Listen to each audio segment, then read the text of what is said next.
Do you want to know the number one most counterintuitive but effective way to build trust with potential customers? Then this episode is for you.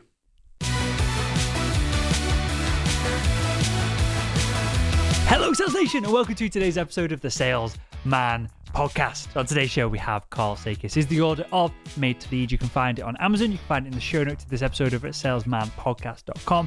And on today's episode, we're diving into the power of downselling. Yes, it sounds totally counterintuitive. It sounds ridiculous, but it's one of, if not the best ways to build trust quickly with potential customers. And so, with all that said, let's jump in to today's episode. Karl, welcome to the Salesman Podcast. Will, it's great to be here. I'm glad to have you on, sir. We're going to dive into today something that I think on the surface is going to seem somewhat counterintuitive, but then I've used this myself in the past, and you're going to have some strategic examples for us, I'm sure, of how we can implement this. But we're going to talk about the power of downselling. So without how to describe this, without assuming that our audience are a bunch of idiots here, because it seems like a simple concept, I do want you to give us somewhat of a definition of what downselling actually is, just so we're all starting on the same platform here. Downselling is a sales technique where you recommend a less expensive option than your client or customer is originally considering.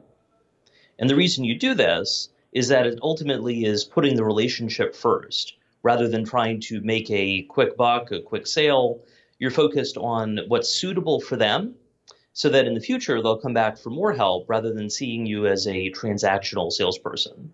So this is brilliant. So immediately there's a fork in the road here of, are we engineering scenarios where we can offer someone a lower priced equivalent that is what we were actually wanting to buy in the first place? Are we engineering this into the sale, or are we just being totally honest when our customers don't really need those optional extras and we can just give them the basic package?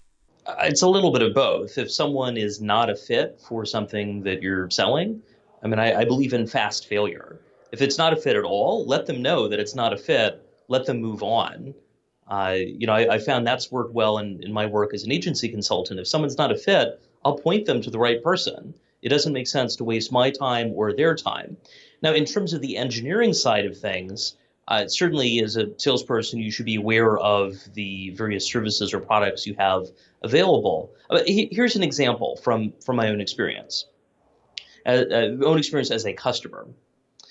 There's a hardware store that I liked going to, a small hardware store, locally owned. The people working in the store were the owners and family and such. And I was preparing to retile my bathtub surround. I was not looking forward to this project. I do not enjoy home improvement, but, had to be done. So I knew I needed tiles, I knew I needed the special adhesive, and I knew I needed a special trowel that had grooves on it to get the tiles to then stick to the wall rather than fall off in the middle of the day. And so I looked at their selection of trowels, and they had this really nice looking trowel. It was metal, had a wood handle. I was imagining that, sort of professional grade kind of thing. And so I went to check out, and I'd mentioned the owner that, the project I had in mind. And he said, how many of these projects are you planning to do? And I said, I hope this is the only one. He said, okay, hang on just a moment. He went back to the area where the trowels were, and he grabbed this plastic one. It didn't look very nice at all. It didn't have the production values, but it was a lot cheaper than the one I was planning to buy. He said, if you're only planning to do this once, you should probably buy this plastic one. It's a disposable trowel. It's not going to last forever. But you know what? Don't get the expensive metal one if this is the only time you're going to do it. It made a lot of sense. And I appreciated that he was willing to give up, $5 or $7 in revenue on that because he was recommending what was most suitable. Postscript, I continued going there rather than the big box hardware store, and he ultimately got some degree of thousands of dollars in revenue, all because he did downselling in front. Is this something that is more suited to the smaller bespoke company who are competing against a bigger customer? Or is this something that a big corporate should be trying to instill in their sales team as well? I think it could work in a range of settings. Something that I find a lot of my agency clients do is they'll do a paid discovery project, some sort of a starter project. So instead of, say, starting with a anywhere from 3,000 to 15,000 a month retainer, they might say, you know what? We want to do an initial project to make sure we're the right fit. We're doing an initial project to assess where you are. You'll potentially get some recommendations, or maybe it's an audit. And maybe that's more in the 5,000 range. And the idea there is the agency is able to sort out, is this a client they want to work with? Also, what are they getting into? And ultimately, the client can make a decision as well. Is this a fit? It's a lot easier to sell something that is, say, a single $5,000 purchase rather than getting someone to sign a contract for, say, a year at $10,000 a month. So you've covered a couple of things here that I don't want to gloss over, and two of them I think are intertwined. And this is, you mentioned, and I think you used the words fast failure or failing fast, and then choosing who we want to work with. Is this something that salespeople overlook? And I don't want to. I know the audience who listens to this, Sales Nation, they are overtly seeking a sales podcast. They're very likely the people who are either really crushing it in sales or the kind of BC players who are going to move up into those A position slots as they kind of like learn more, kind of like progress, build a personal brand, all this good stuff. So from that in mind, that we're not dealing with the stereotype of the salesperson here who is a bit of a shark, who's just trying to close all the deals that he possibly can and thinking short term. So with that in the back of mind, how can we, or what is this idea? Because this is more of an entrepreneurship term and thought process than a sales process, seemingly right now anyway in the market that we're in. What does failing fast mean, and why should we be choosing our customers rather than letting them choose us, which seems to be the usual path? Fast failure comes from pharmaceutical development. So if a pharma company is developing a new drug and they realize partway through the process, and they could have spent $1 billion, pounds, euro at that point, once they realize the drug is not going to get approved, pull the plug. Don't keep going just because you've spent the money already if you know that it's not going to work out. The idea there is don't keep spending money if it's destined to fail. Same thing with sales relationships. If you know that someone's not a good fit, it doesn't make sense to waste your time. And you don't want to waste their time either, but thinking, we have lots of opportunities we could work on. Let's focus on opportunities that are closer to closing rather than dead-end opportunities. And fast failure helps make that happen. Because we're talking about building trust here through downselling. Is this another opportunity to build trust by saying to someone, I could squeeze you in, I could fit you in this, you're the round peg for the square hole, we could make it happen, but you're not the right fit, you should go to someone else? How can I ask this of, immediately you've lost the business, but if you're dealing, say, from one corporate client to another corporate client, what is the upside of doing that?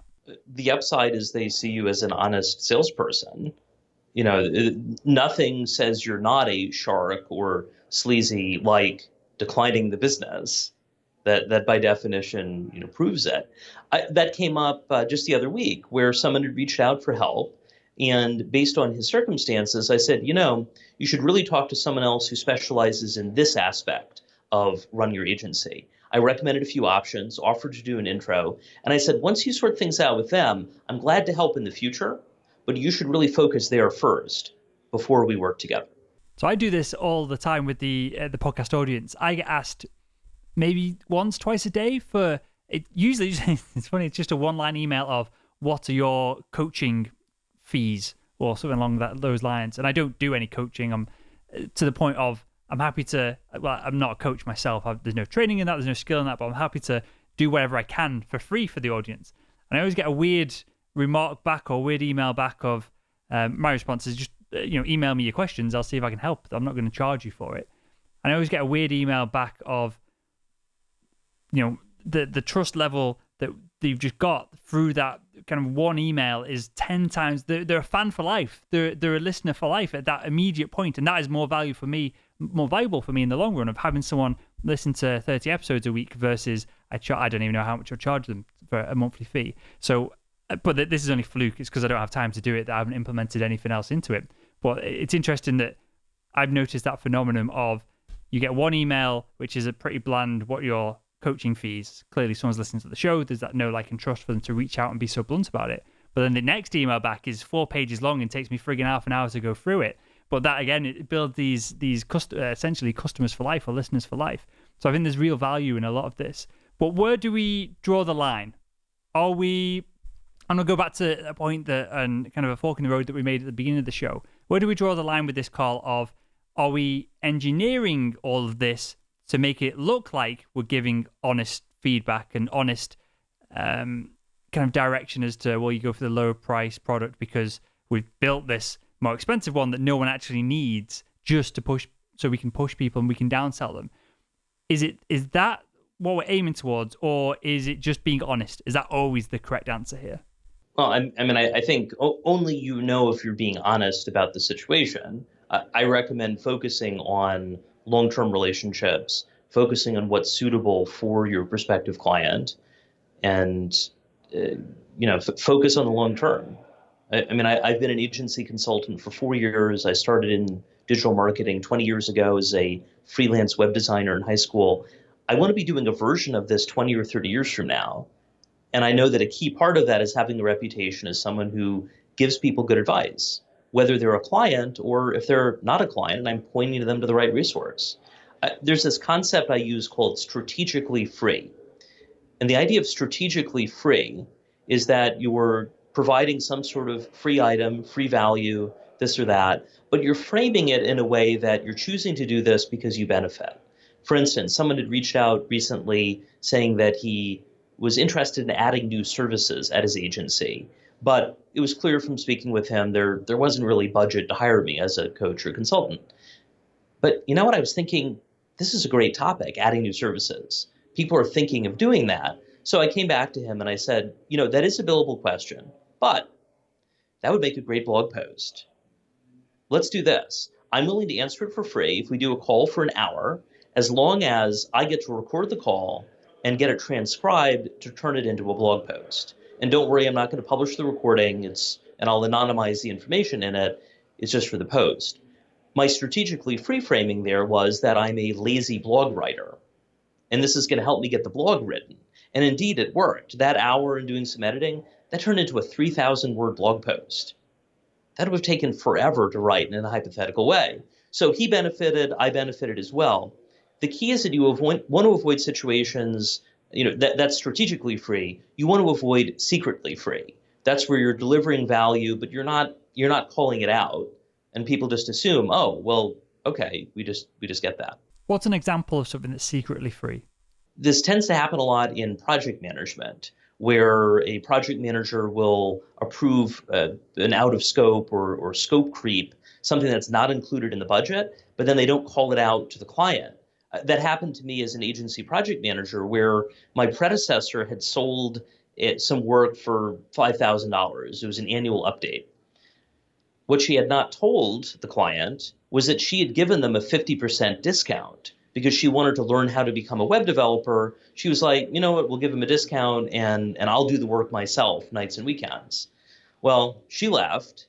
And when I came back to the client to give them the quote for this coming year, and it was around $10,000, you're like, 10,000? It was 5,000 last year. What are you doing? And what I found when I dug into it is that she had made it secretly free. She had not called out, hey, this is a professional development thing. We're going to give you a one-time discount. That did not go smoothly. She also wasn't authorized to give that discount either. And is this, because it seems it's something that I've done in the past, and obviously you try and battle it as your career and your experience goes on, but is it just because, and you don't have to call this lady out specifically, but does this happen because people are scared of having difficult conversations? Absolutely. And for sure, no one likes saying no when a client or a prospective client requests something. They're like, can you do that? You want to say yes. I mean, that's part of being a good salesperson, right? You're trying to keep clients happy. The challenge is that if you do that in a kind of a wild and crazy way, you're going to get to the end of the quarter, get to the end of the year, and suddenly find that the numbers weren't what you expected at all. Interesting. Okay, I want to go back to something we kind of touched on, and I think this all fills together, as in this idea of downselling and a couple of topics that we've covered here. And that is, should we be looking at the process of these complex sales? So transactional things clearly are not going to fall into this wheelhouse. but we should be looking at these deals as trades of value versus just cash being exchanged. And what I mean by that is, if they've not got the budget for the bigger package, of course we can just downsell them. But should we be thinking of, they've got this amount of value, and this is what you did with your blog post, of course, I require this amount of value to make it a worthwhile exchange. Should we be trying to implement other ways to perhaps even downsell, or other ways to upsell? And should we take money off the table a little bit more and just see if there's, again, in the more complex sales, if there's other opportunities to help each other out? I mean, certainly being strategic is always a good thing. I think there is a point where you can't drop the price below a particular point, and that point is going to vary depending on your business, depending on your organization. So there may be a point where it's like, no, it has to be at least this much. It could be this much to this much, but can't go below that. I think that's going to depend on the organization. In my case, I do large projects, narrowly focused projects, ongoing coaching, and then I also do one-off calls. So it's by-the-minute calls through a service called Clarity.fm. And I found those come in handy for the, hey, I'd like to pick your brain conversations. Sort of the brain picking. It's kind of a weird turn of phrase, right? Well, what they're saying is, I want to suck as much value from you as for free, right? I get asked to go for coffees all the time, and I never do it for that very reason. Here's my solution to that. I do free weekly office hours. This is an hour every week at a local coffee shop. It's actually a chocolate factory that has a coffee shop in it. You walk in, it smells like chocolate. It's amazing. I try to limit myself to the coffee, usually. And the thing about having those office hours, if someone reaches out and they're like, hey, I'd like advice about such and such. If they're a prospective client, I'll have a sales conversation with them. But if it's someone looking for career advice, or someone who's moving to the area and they're trying to get plugged into things, or they're considering volunteering with a volunteer organization I'm involved in, kind of thing, I'll say, hey, I'd love to chat. My best channel for that would be my weekly office hours. It's every Tuesday from 11:30 to 12:30, this and that. If you'd like to reserve a spot, let me know and I'll get you on the calendar. This accomplishes a number of things. I know that I'm going to be there for an hour every week, but it's only an hour. If no one shows up, great, I'll just get some other stuff done. If someone shows up, it was already part of my schedule. It wasn't a surprise. It also means that people are going to have to make time, make extra effort to get that free advice. We're talking about that value exchange. I'm investing my time, but they're also investing their time, and they're showing up. It works really well. I found sometimes people reach out and I'll say, hey, would love to see you at the office hours, this and that. A lot of people just disappear. I never hear from them again. All right, well, it clearly wasn't that important to them. On the other hand, I've had some people who've come for several office hours. They'll show up, we'll have a conversation, they'll reach out again, and we'll chat again in a month or two. And it's great to see the progress they're making. It ultimately takes an hour out of my schedule. It works well. I'll even do office hours when I'm traveling. I travel for speaking. I speak about 35 times a year. And if I'm in another city, I can do office hours there. People can come out and meet. I also do that when I'm speaking in general. If people have questions during Q&A or afterwards, I am glad to answer every question they have. No restriction. The key thing is that I have that channel for those free questions. Office hours, speaking, that kind of thing. So we're going to totally diverge here for a second, but I think this is important for the audience because we bang on about personal branding, becoming an expert in a super narrow niche. So for me, the example I always use is in medical device sales here in Yorkshire, here in the UK. There's only 30, 40 urologists. I just need to be the expert in endoscopy equipment, which is what I used to sell to those 30 or 40 people. So I'm the first port of call. Is this something that salespeople, clearly what you've just described only works when you are the expert. You don't travel to have coffee with someone who you think is a bit of a numbnut, who you don't think is going to be able to add value to you. You're not going to reach out to them in the first place, so there's no way to engineer this conversation and there's no way to engineer the meetup.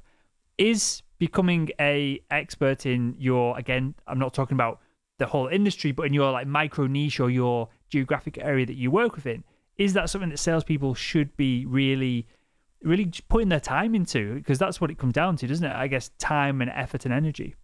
I am spoiler alert, I am a big fan of specialization, whether that's specializing in an industry vertical for the clients you're trying to reach, or it might be a geographic specialization. Speaking of doctors, I was actually briefly mistaken for a doctor in the elevator earlier today. Got in the elevator and this guy said, "Oh, doctor."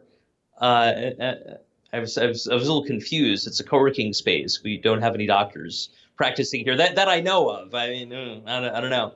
Well, it turns out he was going to some sort of a doctor meetup or doctor event, and he assumed that I was a fellow doctor. I quickly clarified that I was not. So It depends how calmly they ask you. If they're screaming, "Doctor, doctor," when they reach out to you, that's probably when you want to be explicit about things.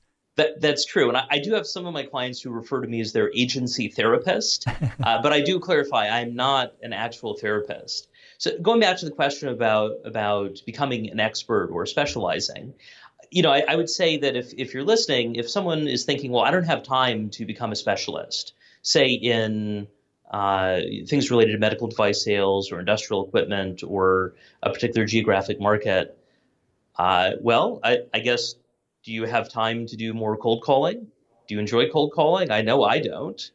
So by investing that time to build your brand, build your reputation, build your expertise, it's a shortcut in so many other ways later.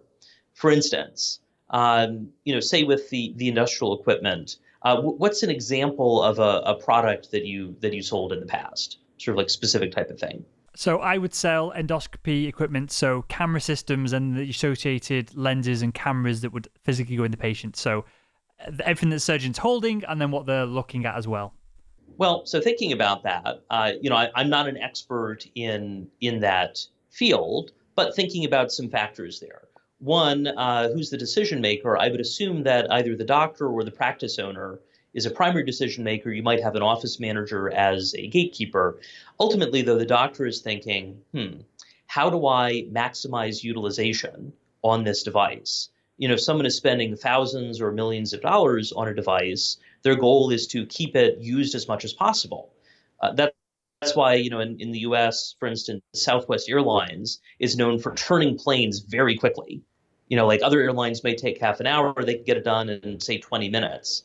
And ultimately that adds up, and they're able to get an extra flight or two a day out of each plane. Yes, they have the variable costs on fuel and labor, but ultimately they've got millions of dollars into the plane. They're able to boost that utilization.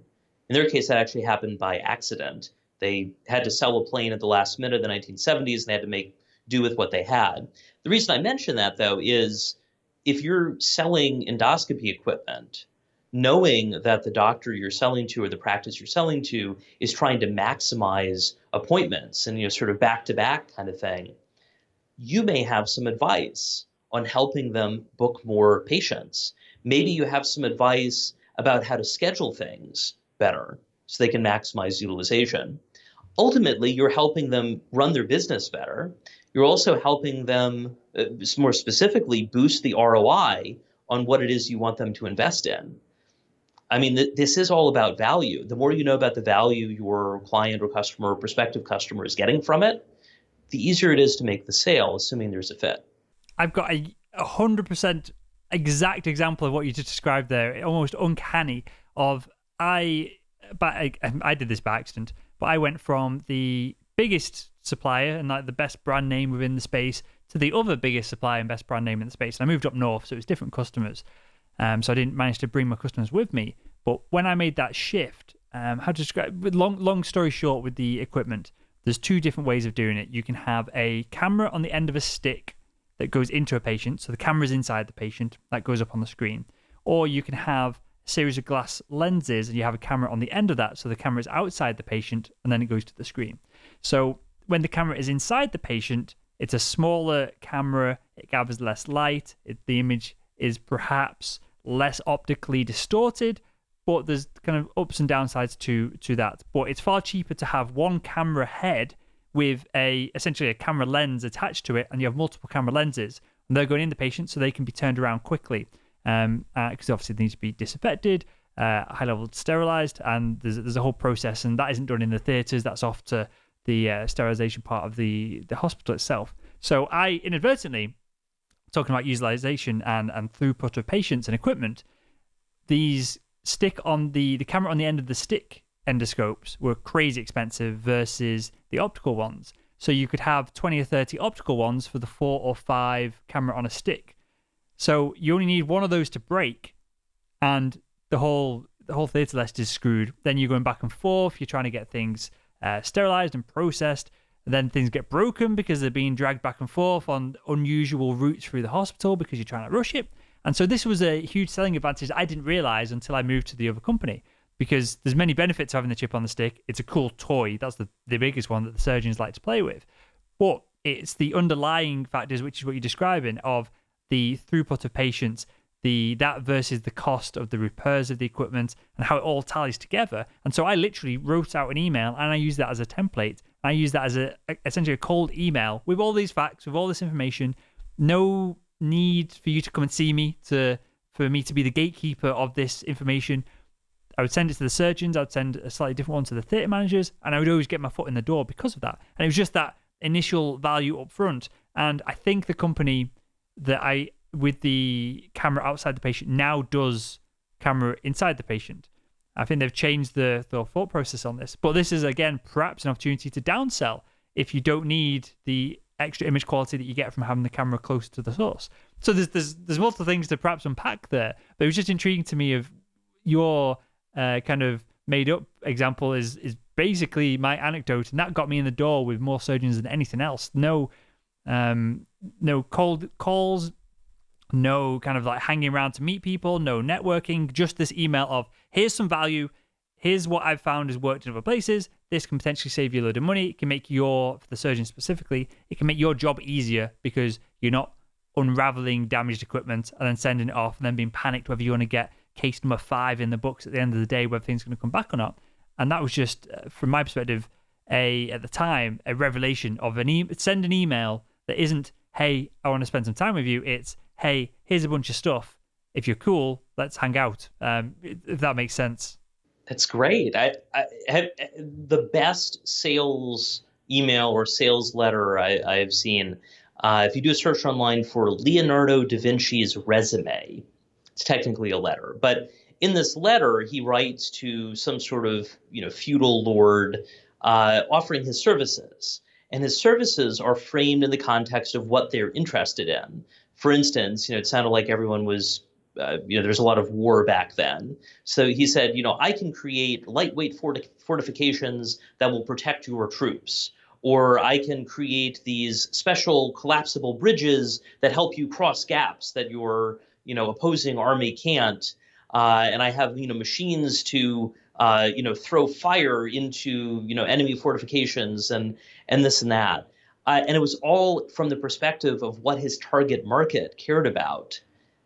And that's true hundreds of years later. The more you know about your target market's personal and professional goals, not just their professional goals, their personal goals too, the easier it is to make the sale. What's the difference between the two, Karl? Sorry to interrupt.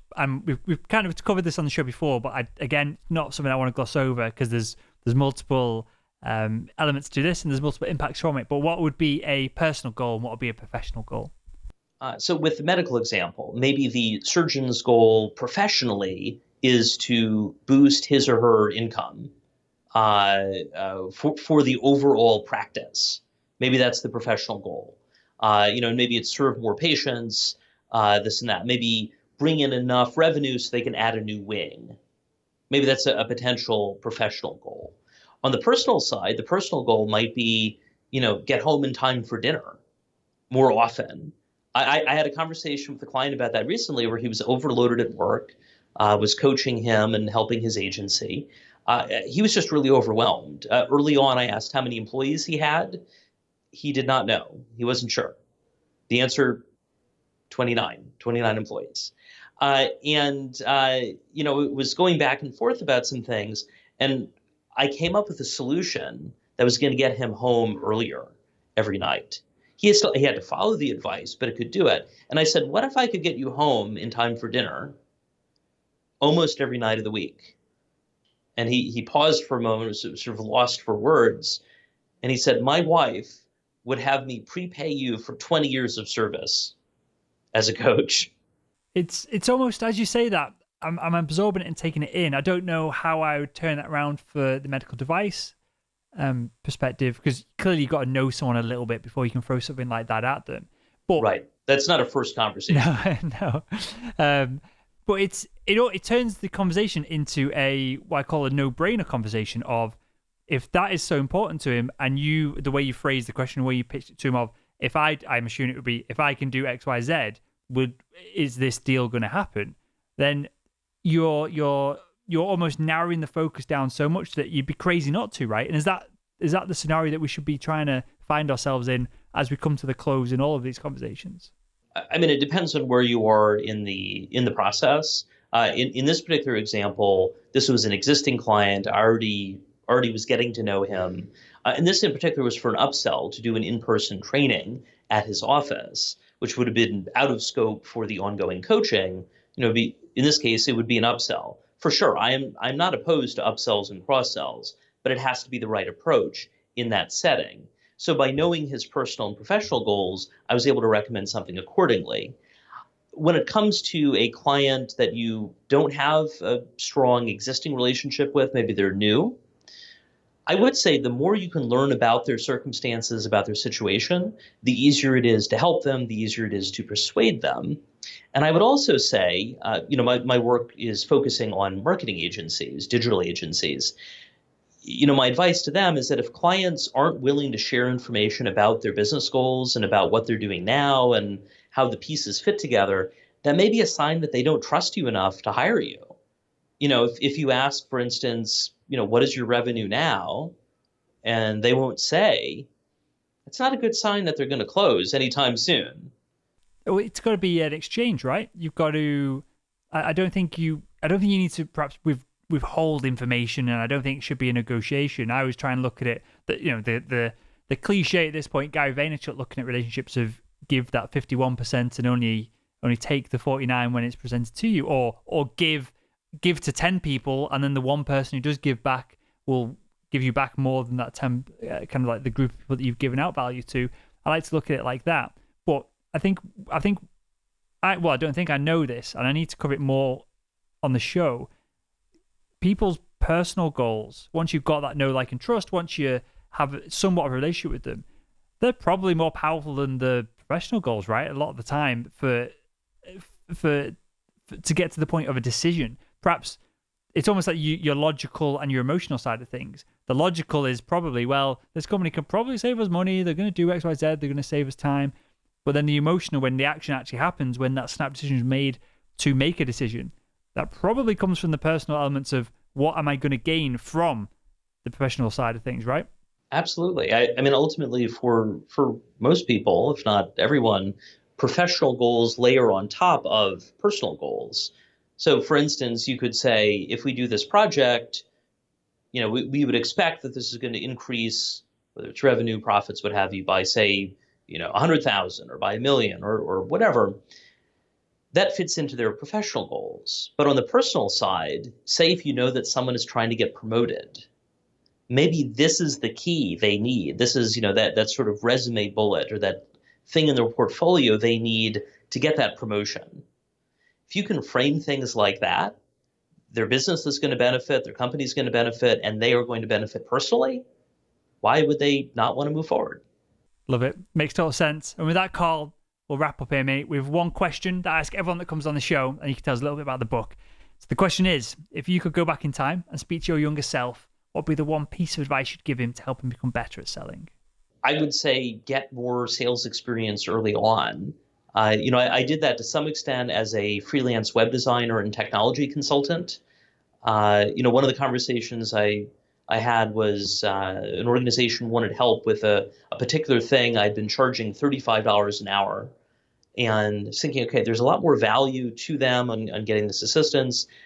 They asked me for a quote. I instead of giving a quote, I first assessed their needs. I assessed the potential value, and I said, $75 an hour.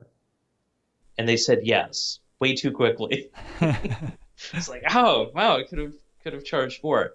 But ultimately, I think getting more sales experience. I think initially, I was a business major in college, enjoyed operations, information systems, and marketing classes, there wasn't really, a sales program at my school. But I think the more sales experience people can get in sort of less critical settings, or sort of, with a bicycle training wheels, the more experience you can get before it counts, the easier it is that you'll be ready when it does count. How would you, I'm intrigued in this. How would you have done it differently? Would you have gone into a call center and just called and perhaps done it for 6 months? And because I wouldn't do it for more than 6 months, it'd drive me crazy. Would you have got a door-to-door sales role? Because there is definitely a trend on the people that come on the show who are that bit more assertive, that bit more, and it doesn't make you a good or bad salesperson, but I'm just pulling out traits that I recognize, that they are assertive, they are more dominant in conversations, and most of the time they have done 2 or 3 years of door-to-door selling or things of that nature, which is tougher than my world of medical device selling, where I'm driving around in a nice BMW, speaking to surgeons and procurement officers and selling high value equipment. That's door-to-door is something that I would still find tough right now, I think. So if you had to kind of throw yourself in the deep end to get this experience, knowing in hindsight that you can't physically do it now, what would you have done at the time? I would have looked for more opportunities to do ride-alongs with salespeople at the companies I was working at. I would not have enjoyed doing door-to-door or doing the call center. But for instance, I was at a financial services firm, and I was doing sales and marketing analysis, then client service, and then investment research. I think I would have looked for more opportunities to do ride-alongs, to join the sales calls, see what our salespeople were doing. In fact, one of my bosses, when I was doing client service, the apocryphal story, I don't know if it was true or not. Supposedly, he got called into the president's office because he was going to get fired, and he walked out with a raise. So, Karl, tell us a little bit about the book, because I guess inadvertently, a lot of what we talked about today is leadership, is taking ownership and responsibility of a conversation and then giving someone honest feedback and guiding them through it. So tell us a little bit about the book and where we can find it. Well, I've written a couple books. My most recent one is on leading marketing and creative teams. It's called Made to Lead, a pocket guide to managing marketing and creative teams. It's available on Amazon in paperback and in Kindle, so you can get it wherever you are in the world from Amazon, certainly if you get the Kindle edition. And it came about because I found that people who run marketing agencies are often reluctant managers. They don't love managing people. They don't really, they're not really enthusiastic about it. But if you've got a team reporting to you, you are a manager. So you might as well get good at it and not have all of your employees quit. Now, this applies really in any kind of setting where you have anyone reporting to you, but it also applies in circumstances where maybe you don't have direct reports, but you're working with other people. Say as a salesperson, you probably have other team members. Maybe there's someone in the marketing department. Maybe there's someone in the production department. The better results you can get from those relationships, the better you'll be able to sell. And so although the book is focused on people who are managing in marketing and creative firms, it really applies to anyone in a leadership role. Well, I'll link to that in the show notes to this episode at salesandpodcast.com. I'm going to throw a book in the mix as well, alongside yours, of something that I got huge value out of. And it's such a simple, almost basic read, but I use this, or the principles of it, in managing the Salesman Podcast team, even managing family when you're trying to get them to do stuff and you don't want them coming back to you with problems, you want solutions. And that is the 1 Minute Manager. I got so much value out of that book, and it's something you read in 45 minutes. So I'll put that in the mix alongside yours in there as well, Karl. But with that, mate, I want to thank you for your time. I want to thank you for your insights. We kind of covered a lot of ground here. We've gone from downselling to morals to ethics to a whole lot more. So I appreciate that. And I want to thank you for joining us on the Salesman Podcast. Well, great to be here. Thank you.